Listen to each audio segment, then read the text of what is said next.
네, 오밤중의 뉴스 함께하고 계신 지금 시각 12시 31분입니다. 제가 오늘 첫 번째 순서는 간단히 끝내려고 했는데 하다 보니까 너무 길어졌네요. 죄송합니다. 예, 이렇게 길게까지 할 얘기가 아니었는데 하다 보니 너무 길어졌네요. 자, 두 번째 소식. 사실 이게 두 번째 소식이 더 중요한 얘기고요. 제가 더 준비를 많이 한 얘기인데, 자, 두 번째 소식 얼른 들어가 볼게요. 질질 끄는 유동규 무엇을 노리나 증언 또 중단 다음 주로 미뤄.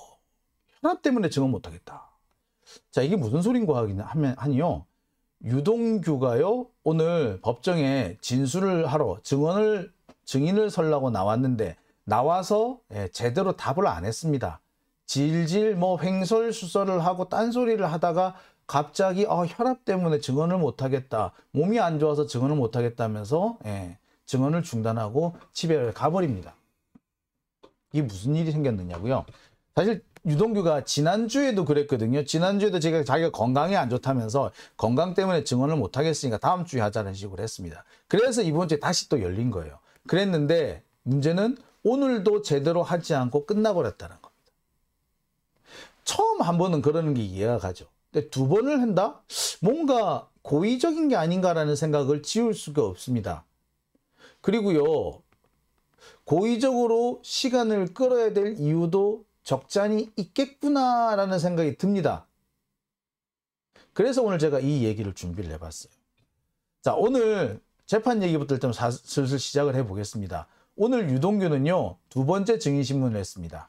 원래 지난주에 검찰 측 주신문이 끝나고 이번 주는요 변호인 측 반대 신문이 예정이 돼 있었습니다. 그런데 지난주에 이 검찰 측 신문을 다 끝내지 못했던 것 같아요. 그래서 이번 주에 다시 열린 겁니다.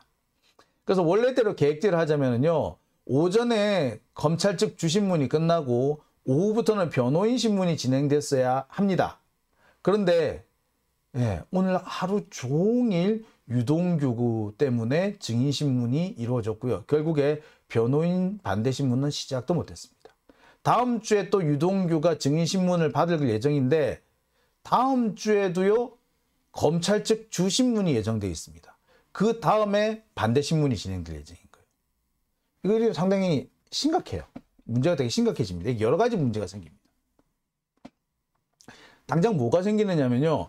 그 이후에 계속 출석을 해야 될 증인들이 쭉 지금 대기를 하고 있는데 그 증인신문 절차가 지연될 수밖에 없습니다. 또한 이 증인신문 절차, 지연된 재판 절차를 빨리 진행하기 위해서는 변호인 반대신문 시간을 줄일 수밖에 없는데 현실적으로 그렇게 되면은 상당히 불리해지는 거죠. 지금 현재 유동규가 오늘 증인신문을 나온 것은 정진상 실장에 대한 증인신문이었습니다. 정진상 실장은요, 유동규로부터 뇌물 등등을 받았다는 그런 혐의로 지금 재판을 받고 있고요. 가장 핵심적인 혐의는 이른바 428억 약정설 때문에 재판을 받고 있는 겁니다. 자, 가장 핵심적인 증인은 유동규예요. 유동규는 돈을 줬다. 정진상은 안 받았다. 난 받는지도, 나 그런 거 있는지도 몰랐다. 언제 줬다 그라노? 라는 게 지금 현재 가장 핵심적인 거예요. 따라서 유동규가 얼마나 진술을 신빙성 있게 하느냐가 재판의 전체를 좌우하게 되어 있습니다. 그런데 유동규는 지난 시간도 그렇고요. 오늘도 그렇고요. 약간 횡설수설하거나 동문서답을 하는 그런 경우가 많았습니다. 심지어 재판장이 경고를 날리기도 했어요. 증인이 본 것을 얘기하라. 의견을 얘기하지 말라고 이렇게 지적을 하기도 합니다. 그리고 진술이 자꾸 부채화되고 있는데, 그렇게 하지 마라. 검사 그렇게 함부로 이렇게 유도신문 하지 마라. 이런 지적까지 했었어요. 그래서 사실 유동규 증인의 신빙성에 상당히 의문이 제기되는 상황이었어요. 그 와중에 갑자기 이렇게 증인신문이 질질 끌어지는 겁니다. 오늘 재판에서도 사실 좀 의아한 장면이 많았어요. 이렇게 물어보면은요, 자꾸 딴소리를 하는 거야.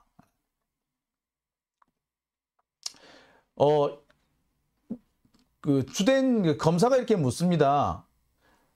지금 그 대장동이 사업 관련해 가지고 뭐 여러 가지 뭐 변화가 생기기도 하고 뭐 그 공고 날짜가 줄기도 하고 막 이렇게 여러 가지 상황 변동이 생겼는데 그때마다 이재명 당시 성남시장한테 보고를 했느냐라고 물어요.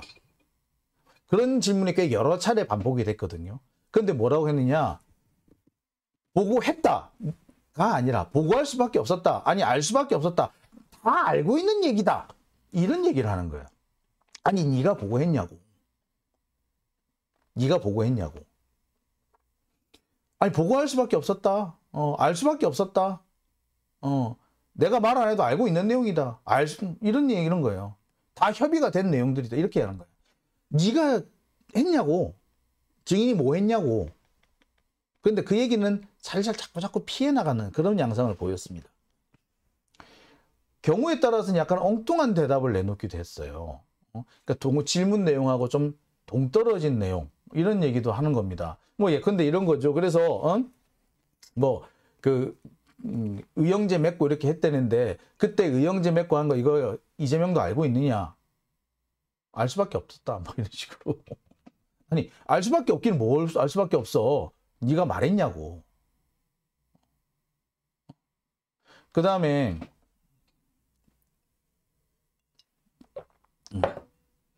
뭐 박영수가 김만배를 보냈다 뭐 이런 얘기 뭐 진짜로 했느냐? 아니 뭐 그거 다 아는 얘기 아니냐? 뭐 이런 식으로.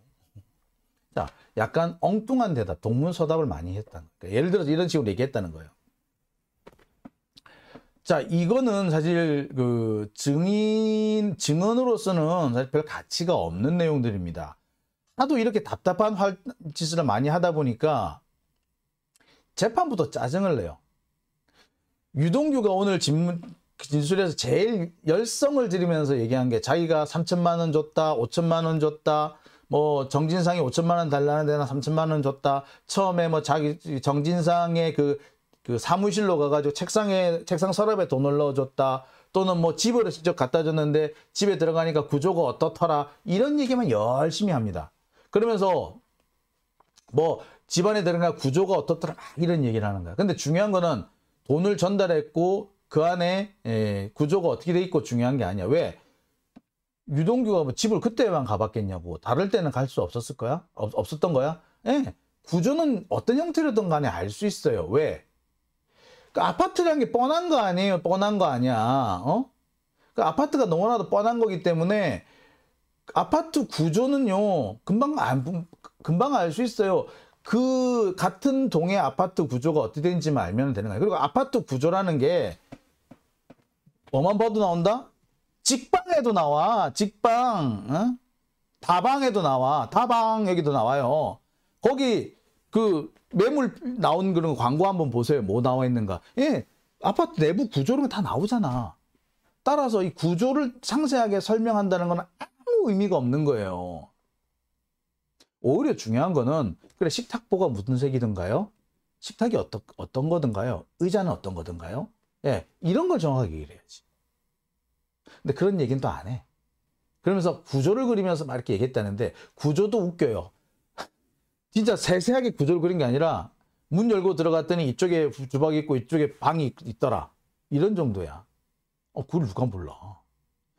아니 집에 들어갔더니 벽에 달마도가 그려져 있더라든지 들어갔더니 거실벽에 십자가가 매달려 있더라든지 아니면 커다란 뭐 그게 있더라든지 아니 우리 집에 들어왔으면 집에 떡 들어갔는데 거실에 모니터 세대가 떡하니 앉아 있더라든지 이런 그 집안의 특징적인 얘기를 해야지. 가재도구나 가구 가전제품의 특이점을 얘기를 해야지. 구조 아파트 구조는 그거 누가 몰라. 그 아파트 구조는 뻔한 거 아니에요. 그걸 그림을 그리든 안 그리든 뭐가 중요하겠습니까? 그런데 그 중요하지 않은 아파트 구조를 그림까지 그려가면서 3천만 원을 전달했네 어쨌네 막 떠들어. 그러니까 재판부가 묻습니다. 아니 그래서 왜 줬는데요? 그 명목이 뭔데요? 떡값이에요? 아니면 뇌물이에요? 정치자금인가요? 뭔 명목으로 줬어요? 자, 여기 중요한 게 뭐냐면요. 이 사건의 핵심은요. 정진상이 뇌물을 받았느냐가 1, 두 번째, 이거는 사실 그렇게 중요하지 않지. 그게 유죄가 돼봐야 정진상이 유죄가 되는 거야. 428억 아닙니까? 428억. 428억을 정말로 그 정진상한테 주기로 약속을 했느냐? 그거거든요. 핵심은 그거거든요. 그래서 이 3천만 원이 이 428억에서 나온 돈인지 아니면 네가 준 돈인지 돈의 성격이 뭐냐 이게 더 중요하단 말이에요. 근데 그 얘기는 안 한단 말이야. 그리고 계속해서 횡설수설을 하는 겁니다. 왜 준 거냐? 뭐 설날이라서, 명절이라서, 추석하고 설날 떡값 줬대. 떡값 준 거 왜? 떡값 줬겠지. 줬으면 뭐 어쩌라고. 떡값 준 거는요, 이재명하고 아무 상관없어요. 428억하고도 상관없어요. 근데 왜 그런 얘기를 자꾸 할까요?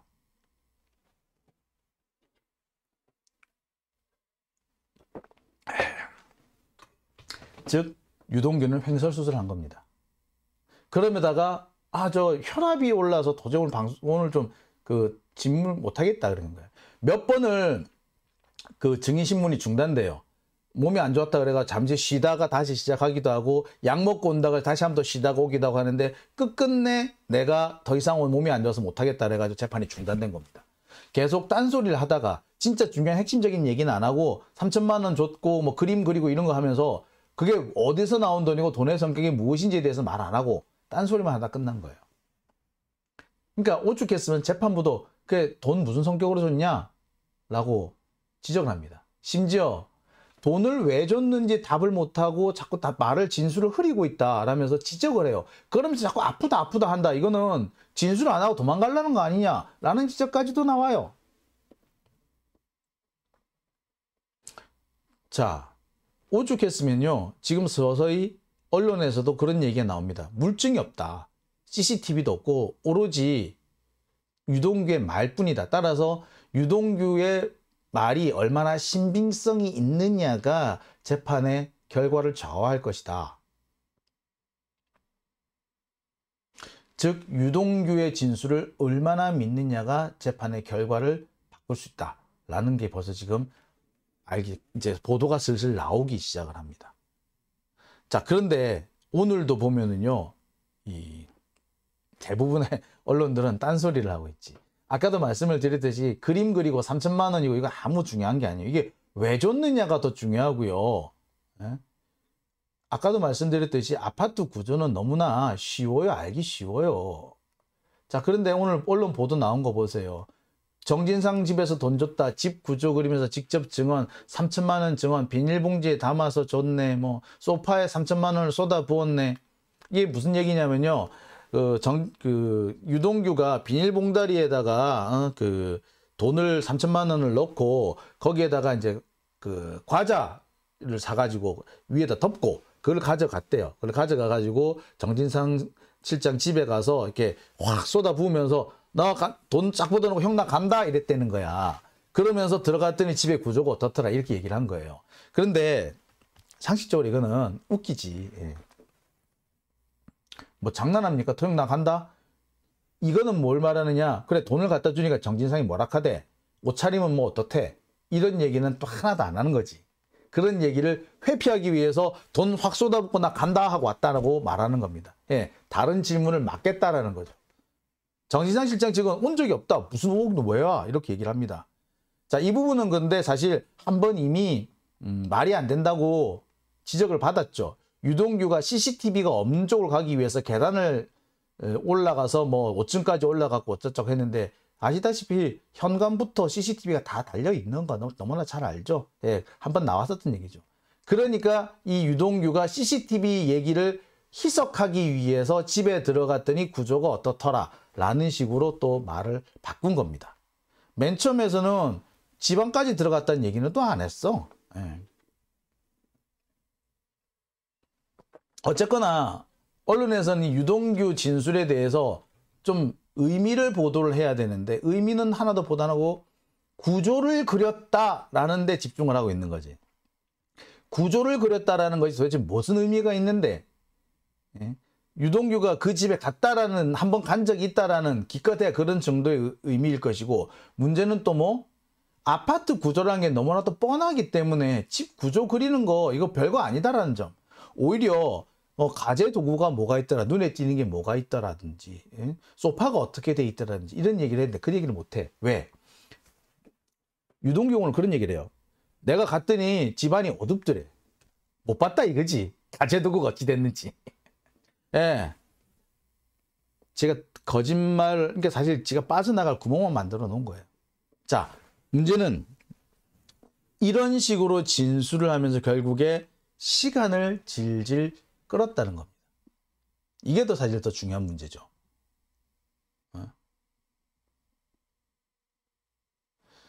자,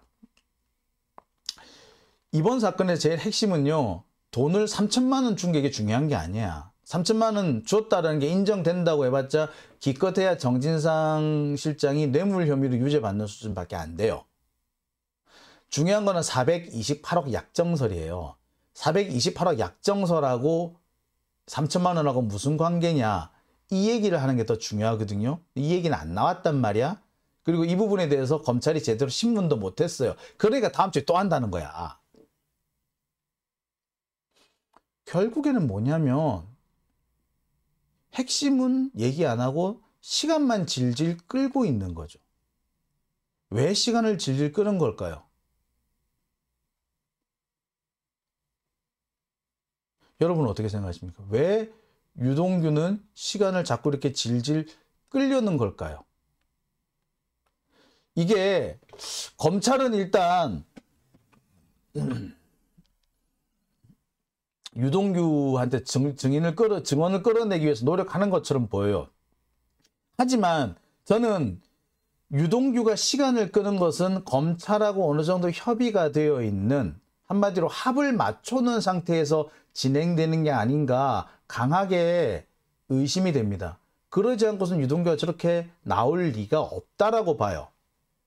유동규는 현재 검찰한테 물려 있잖아. 특히 자기 재혼 배우자가 처벌을 받을 위험성이 있는 거 아니야. 따라서 검찰의 눈치를 볼 수밖에 없는 상황이에요. 근데 검찰 측 주신문을 하는데 이렇게 시간을 질질 끌고 3일씩이나 끌었다고? 하루 정도 더 끄는 것도 그것도 문제가 되는데 이틀 3일 끈다고? 더군다나 유동규는요, 이 재판에서 정진상 실장 재판에서 피고인이기도 해요. 왜? 뇌물을 공여한 자잖아요. 그러니까 공여자고 하나는 수수자야. 그러니까 당연히 이 사람도 공범이에요. 같은 범인이에요. 그러니까 재판이 어떻게 임하느냐에 따라 가지고 이 사람의 향후 형벌이 좌우가 될 수도 있는 상황이거든. 근데 여기서 이렇게 불성실하게 증언을 했다고? 고의가 아니고서는 뭔가 노림이 있지 않고서는 이런 게 있을 수가 없다라는 거죠. 그렇다면 좋아. 도대체 유동규는 왜 이렇게 시간을 질질 끄는 걸까요? 이게 사실 핵심이겠죠. 유동규는요, 오늘도 계속해서 자신의 건강 상태에 문제가 있다면서 건강을 계속 호소하면서, 그래서 자꾸 시간을 끌려고 했습니다.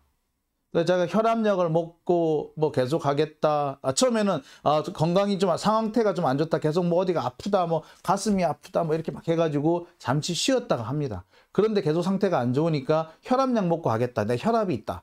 이거 또 혈압약 먹고 오겠다 그래요. 그것도 쉬었어요. 그런데 갔다 와서 또 계속 상태가 안 좋은 거야. 그 재판장이 물어요. 계속 상태가 안 좋으냐? 그러니까 내가 혈압약이 있는 줄 알았는데 없어서 못 먹었다. 결국 그렇게 해서 재판이 오늘은 중단된 겁니다. 이거 고의적인 거 아니에요? 제가 볼 때는 고의적이지 않고서 이런 식으로 나올 수가 없다고 봐요. 제가 볼 때는 딱 고의적이야. 전형적인 고의야. 결국 다음 주까지 유동규에 대한 반대 신문은 계속될 예정입니다. 앞으로 유동규 반대 신문은 다음 주도 이어질 것으로 보이고요. 경우에 따라서는 다다음 주까지 계속될 가능성도 있습니다. 원래로 하자면 이번 주로 끝났어야 돼. 근데 앞으로 2주를 더 할 수밖에 없는 상황이 된 거예요. 다음 주도요, 검찰 측 주신문을 하고 난 다음에 오후에 나가서 겨우 변호인 측 반대 신문이 진행될 예정입니다. 변호인 반대 신문은요, 원래 예정되어 있던 게 이틀이었는데 3분의 1로 줄어버렸어. 이틀이었는데 반나절로 줄어버린 거예요. 4분의 1인가요? 확 줄어버린 거예요. 방어할 수 있는 기본적인 시간이 생기지 않은 겁니다. 지는 3일씩이나 처먹고, 아니, 검찰은 3일씩이나 하고, 예, 반대신문은 반나절밖에 안 준다고? 이런 상황이 생기는 거예요.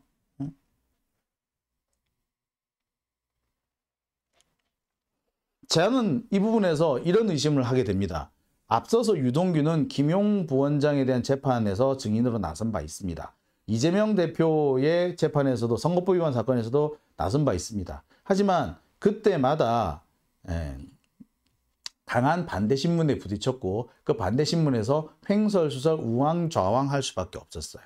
경우에 따라서는 자기가 이미 한 진술도 서로 충돌하는 상황이 생겼습니다. 특히 유동규가 맨 처음에 김용 부원장에 대한 재판에서 웃기는 모든 사람들한테 폭소를 자아내게 하는 그런 상황이 벌어졌다는 거 여러분 기억하시죠? 대표적인 게 이거 아니야 이거. 이거.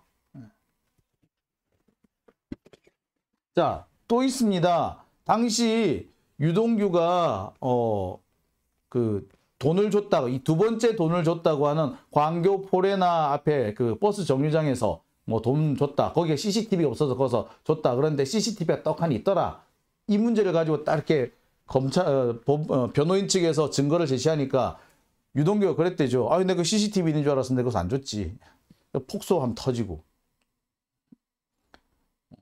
뭐 음식물 쓰레기 먹고 병원에 입원하려고 그랬는데 뭐 어쨌다 이런 거 이 부분도 한 번 또 폭소를 터뜨리게 하는 뭐 그런 부분도 있었죠.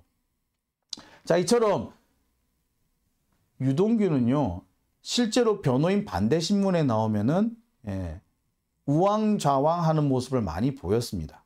그리고 스스로 자기 진술을 뒤집을 수밖에 없는 얘기를 합니다. 누가 봐도 에이 저 새끼 지금까지 한 얘기 수는 엉터리였네 라고 볼 수밖에 없는 내용들이 많아요.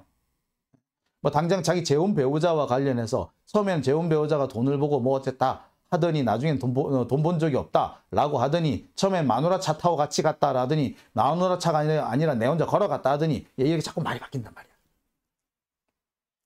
결국에는 반대 신문에 강하게 부딪히니까 그런 식으로 말을 바꾸다 보니 폭소를 터뜨리기도 하고 비웃음의 대상이 된 겁니다. 비웃음과 조롱의 대상이 된 거예요.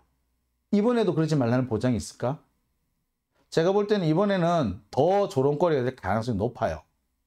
당장 아까도 말씀드렸듯이 식탁에다가 돈 쏟아놓고 갔다. 그래, 식탁에 식탁보가 있디? 없디? 식탁이 하이그로시디? 아니면 나무디? 오래된 거디? 아니면 새 거디? 뭐 이런 얘기를 쭉 할 수밖에 없어요. 그러면 대답을 할까? 못할까? 못하겠죠. 너무나도 뻔한 상황이에요. 이 뻔한 상황에서 유동규가 선택할 수 있는 게 뭘까? 신문 시간을 줄이는 것밖에 없죠.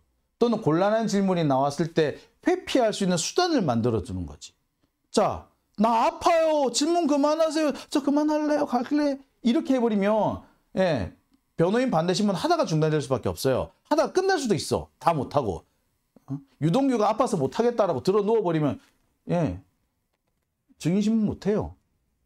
이렇게 될 수 있어요. 그러다가 나중에 시간 한참 지나고 난 다음에 결국 증인신문 다시 하겠지. 이미 그때는 그동안 드러난 거 가지고 다시 말을 다시 짜맞춰가지고 진술하겠지. 유동규는 아마 그런 걸 바라고 있지 않을까요? 검찰은 그런 거 노리고 있지 않을까요? 검찰이나 유동규나 현재 한 배를 타고 있고요. 유동규의 진술이 법정에서 조롱의 대상이 되면 검찰 역시 조롱의 대상이 될 수밖에 없어요. 근데 그런 상황을 막으려면 어떻게 해야 돼? 유동규가 반대 신문에서 곤란한 질문에 맞닥뜨릴 수 있는 가능성 자체를 줄여야 되겠지. 방법은 뭐? 시간 끄는 방법밖에 없는 거야. 재판을 해야 되는 그거 있는데 재판을 끝내야 되는 시간이 딱 정해져 있는데 그럼 어떻게 돼? 결국에 변호인 반대 신문 시간이 확 줄어버리는 거예요. 실제로 그런 사례 많아요. 검찰 측 증인이 일부러 시간을 질질 끄는 바람에 변호인 반대 신문을 제대로 못해가지고 변호인이 제대로 대처를 못하고 충분히 반론을 제기하지 못하는 바람에 결국에 재판에서 진 사례도 제법 있어요. 검찰로서는 그런 상황을 노리고 있지 않을까요? 저는 그렇게 봅니다. 그러지 않고서는 뭐 방법이 없지. 아마 유동규는요 이렇게 아프다 이래가지고 집에 가놓고는 유튜브니 이런 데 돌아다니면서 한참 떠들 거야. 즉 뭐다? 법정에서 진술은 안 하고 법정 밖에서 여론전, 언론 플레이를 하겠다는 거고, 그게 검찰로서는 상당히 유리하겠죠. 그래야지 재판부 자체가 어떤 판단을 내리는 게 쉽지 않게끔, 무죄를 내리고 싶은데 무죄를 끝끝내 내릴 수 없게끔 만드는 그런 외부적인 압박 요인이 되는 겁니다. 그걸 만들려고 하는 거예요. 법정에서 유동규가 뻘소리 찍찍하고 지난번 김용 부원장 때처럼 웃음거리나 대고 이러면 어떻게 되겠습니까? 무죄 나올 수밖에 없거든요. 근데 무죄가 안 나오려면, 그걸 막으려면 유동규가 진술을 못하게 해야지. 근데 반대신문 기회는 보장되는 것이고, 그렇다면 반대신문 하는 시간을 최대한 줄이는 수밖에 없겠지. 반대신문 시간을 줄이겠다는 게 현재 유동규의 목적이에요. 검찰의 목적이기도 하지. 그래야지 지가 거짓말했다는 게 들통이 안 나는 거고. 자, 유동규의 목적은 여기에 있고 검찰이 노리는 꼼수도 이것이다 라고 저는 생각을 합니다. 그래서 여러분들께서는 어떻게 생각할지 모르겠네요. 배동훈님, 판사의 이력을 봐야 알 수 있겠지만 벌써 판단을 하고 있는지 모르겠네요. 만약 판단을 하고 있다면 피고의 증언 시간이 짧더라도 걱정할 필요는 없는 것이죠. 글쎄요. 네, 갯바위님, 빨간아재가 고생이 많아요. 예, 빨간아재가 현장에 직접 들어가셨더라고요. 저는 이제 참석했던 다른 사람으로부터 자료를 이렇게 받고 있는 중인데, 빨간아재가 이렇게 말씀하신 내용이 상당히 정확하게 많이 맞더라고요. 예.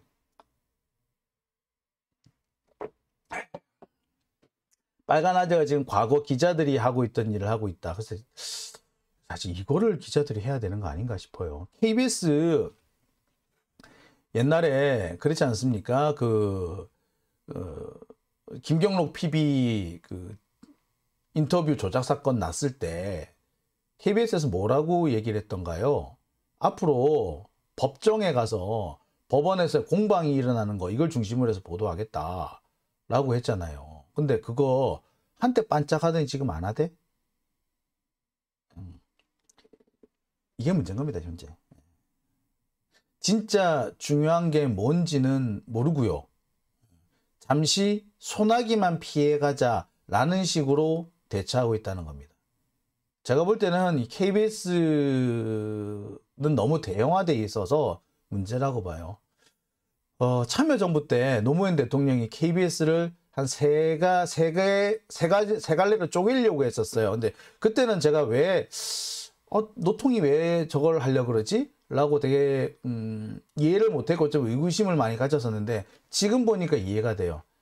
대형화된 조직은요 반드시 부패하고요, 부패된 조직은 자기 자신을 위해서만 삽니다. 노조든 뭐가든, 노조가 뭐가 있든 상관없어요. 똑같아요. 그걸 막을 수 있는 유일한 길은 일정한 규모로 자르는 겁니다. 모든 공공기관은요 대형화되는 경향이 있고요, 대형화되면은요 자기 조직의 이익을 위해서 활동하게 됩니다. 모든 조직 구성원들이 자기 조직의 이익을 먼저 앞세우게 돼요. 공동체의 이익이 아니라. 그러고 나면은 필연적으로 부패합니다. 지금 KBS가 그 상황이에요. 그래서 아마 노무현 대통령은 그런 것들을 막기 위해서 KBS를 한 3개 정도로 쪼개려고 하지 않았는가라는 생각. 글쎄 제가 거의 20년이 다 돼서야 알게 되는 그분의 진심이 아닌가라는 생각이 들어요. 참 그런 거 보면 우리 노무현 대통령 참 선견지명이 있었던 것 같아요. 자, 오밤중의 뉴스. 자, 오늘 2번째 주제는 여기까지 하고요. 이어서 3번째 주제로 넘어가겠습니다.